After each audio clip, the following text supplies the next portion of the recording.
Welcome to the Bears Talk Podcast, your ultimate source for all things Bears. Hosted by Bryan Perez, editor of Chicago Bears on SI. From insider analysis to the latest news, we cover everything you need to know about the monsters of the Midway. Stay locked in. Bears football starts now. It's a great day to be a Chicago Bears fan. Welcome back to the Bears Talk Podcast. I am your host and the managing editor of Bears on SI, Bryan Perez, and I have a fun show for you guys and gals today. I'm going to go through a 3-round Chicago Bears mock draft, and I think I did a pretty good job at this one, Bears fans. I think you're going to be happy with the haul that Chicago ends up with their first 4 picks in the first 3 rounds. I address offense, I address defense, and I give the Bears some attitude along the way. But before we get into that, I want to kind of set the stage for what's coming up over the next few shows. We're going to have a lot of great guests joining the Bears Talk Podcast starting next week with a pair of interviews with NFL draft insiders and experts. It starts with Luke Easterling, the senior editor over at Athlon Sports, who covers all of their NFL draft content. In fact, if you're going to your favorite CVS or Walgreens and you see the Athlon Sports NFL Draft Guide for 2025, he was the brain behind that entire publication. It's going to be fun to pick Luke Easterling's brain to see not only what he thinks Chicago's going to do at the 10th pick, but beyond that. We all know that the first round isn't where draft classes are made. It's the second, it's the third, it's the 5th, 6th, and 7th rounds. I mean, the Bears are still starting a left tackle for now, who was a 5th-round pick in the 2022 NFL Draft, and he's turned out to be great value in Braxton Jones. That's the key to having a successful NFL Draft, and we're going to talk to Luke later this week to determine if there's anybody like that he foresees coming to Chicago who could end up being a gem, a diamond in the rough. We're also going to speak with Ryan Fowler of the Draft Network and Bleacher Report. Ryan's one of my favorite draft analysts in the business, not only because he has such a high scouting IQ, but he also has a lot of strong contacts in the scouting universe. Not just the prospects, but also teams.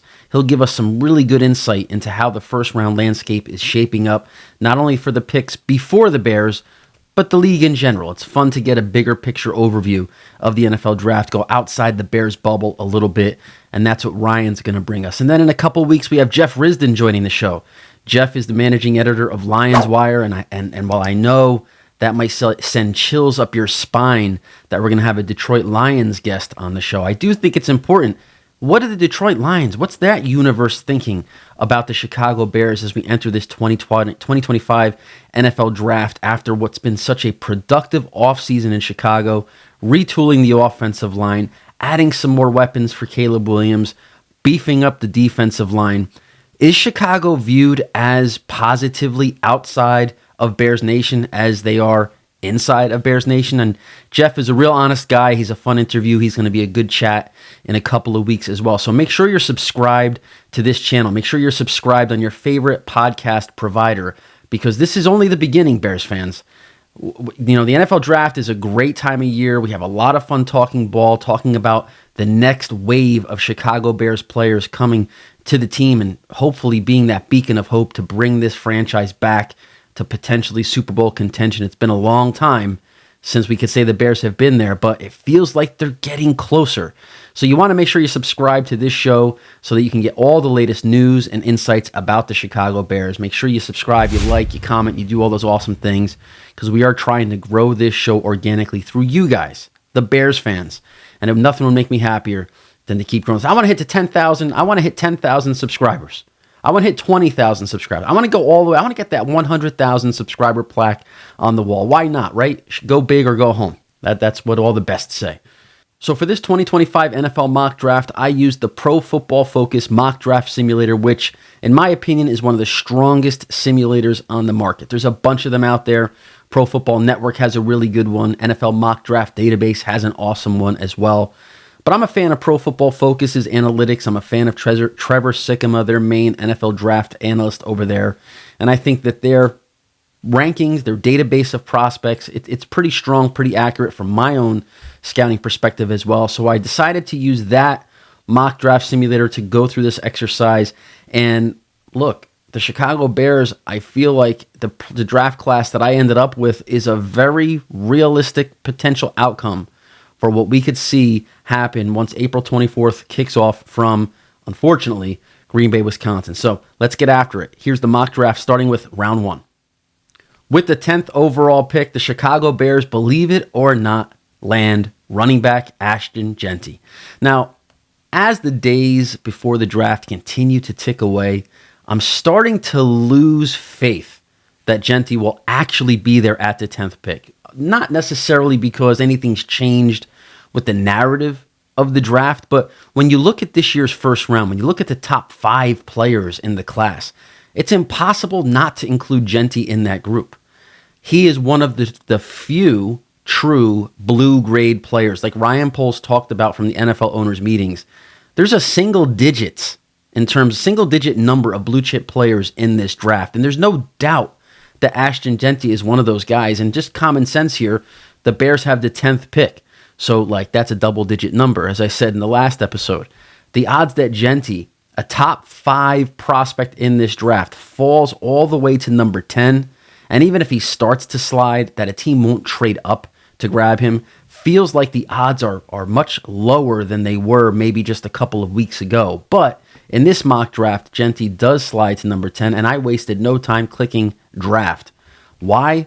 Because Jeanty isn't a running back. He's not just a running back. And while I understand the NFL draft purist will say you don't use a first-round pick on a player from a position that you can get starting quality value in the 2nd, 3rd, or even on day 3. It's true. A lot of the great running backs in the league right now are day 2 guys, 2nd and 3rd rounders. Derrick Henry, 2nd rounder.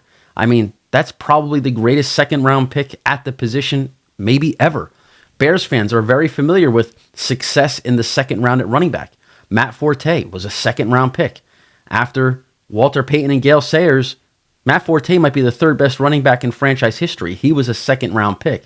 And in this year's draft, there are a lot of talented 2nd round running backs who the Chicago Bears can snag as a starter over DeAndre Swift at either number 39 or number 41 overall. Caleb Johnson from Iowa, Travion Henderson, Quinshad Judkins, the Ohio State duo. These guys are going to be there in the 2nd round most likely.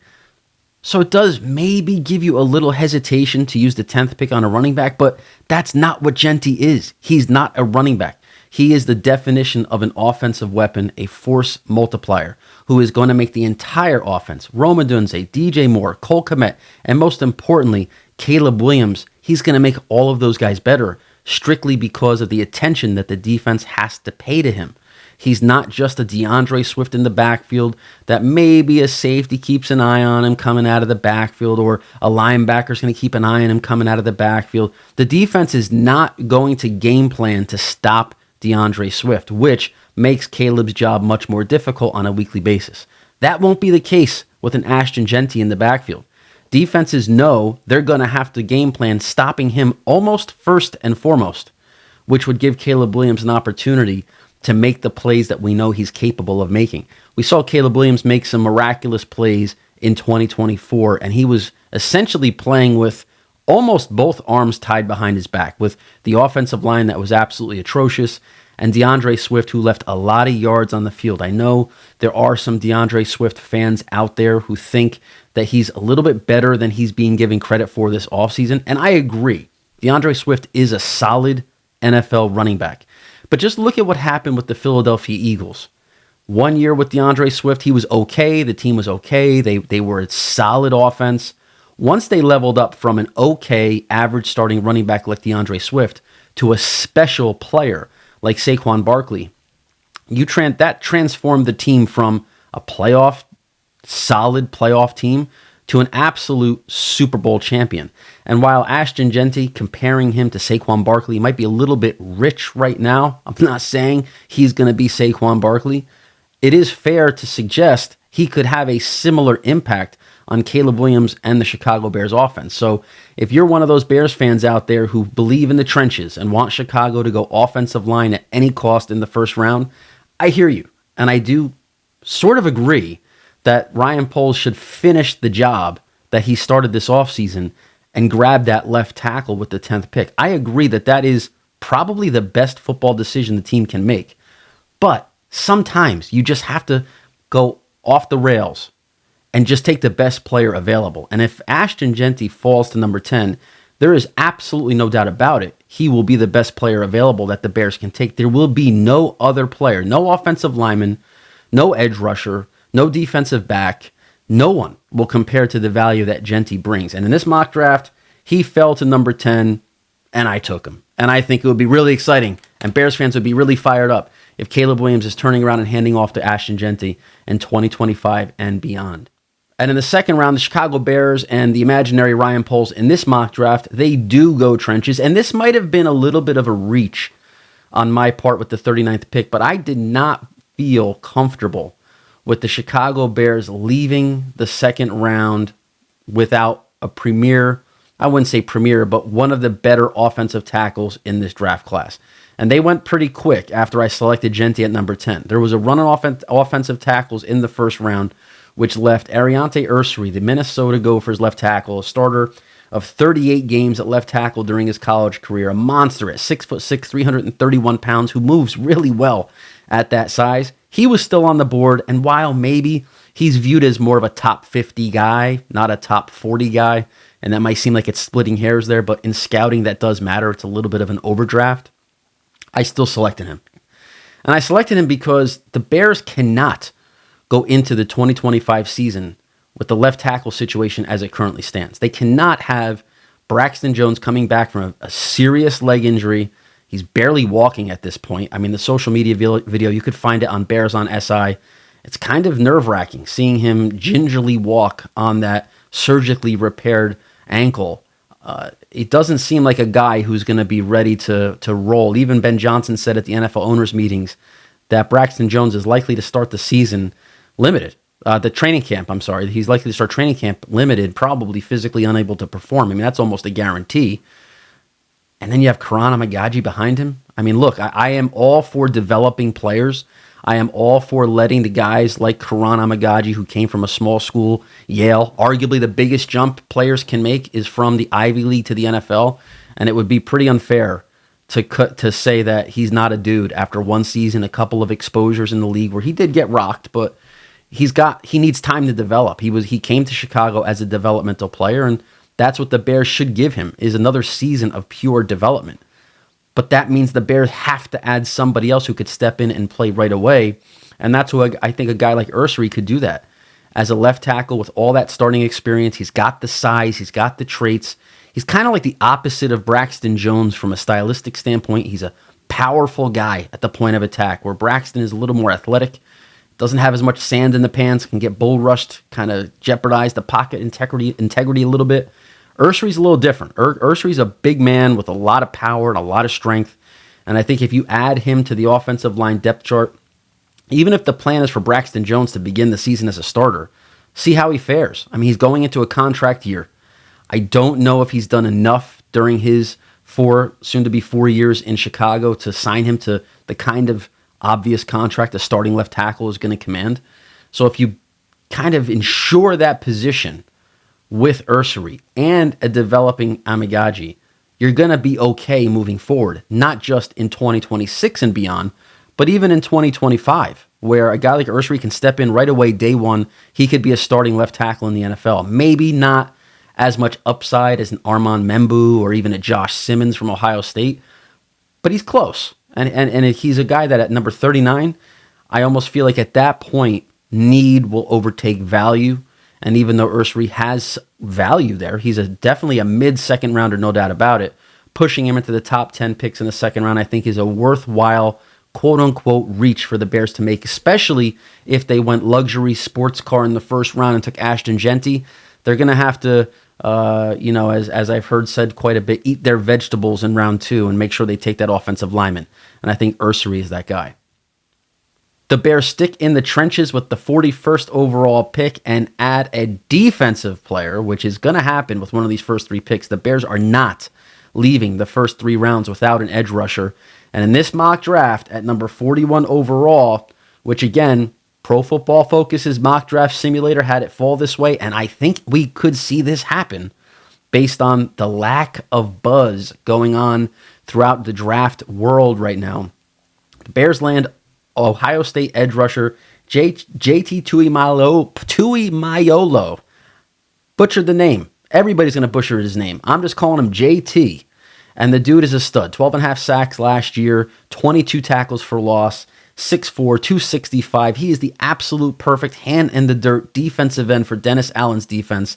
I don't know if there would be a pick that I would be more excited about than JT. Because if you pair him up with Montez Sweat and Dayo Odeyingbo coming off the edge in 2025, compared to what the Bears had last year, that rotation of edge rushers, not only are we talking about guys who have size, length, power, but they're intense. They play the position the right way. They're 3-down defenders. It's something that Chicago could have that luxury of kicking Odeyingbo inside and letting JT stay on the edge in a pass rush package that would be formidable, to say the least.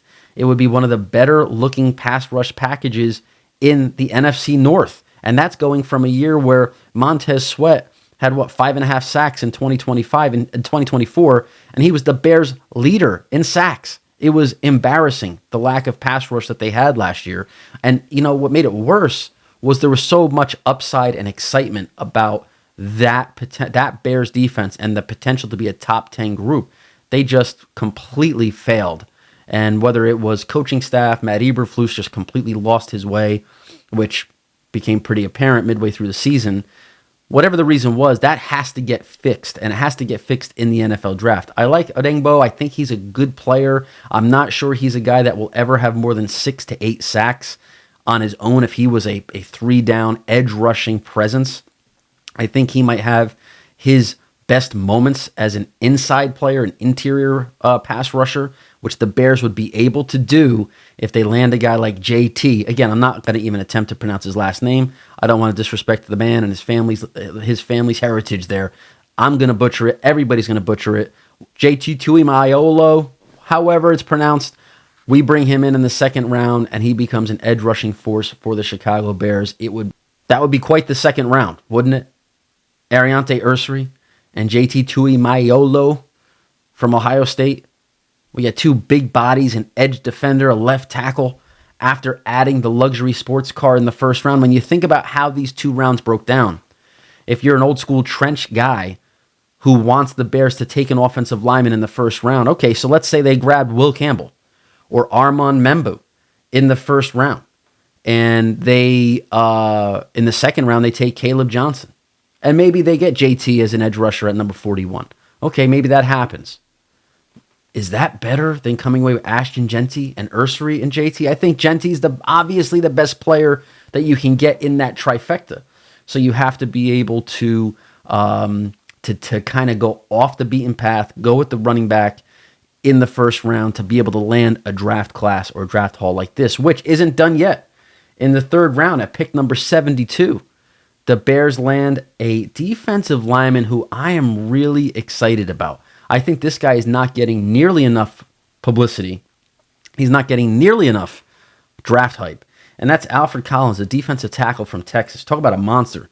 6'6", 332 pounds. And the best way I can describe Collins and why I think he would be such a fun selection for the Chicago Bears, he reminds me so much of Akeem Hicks.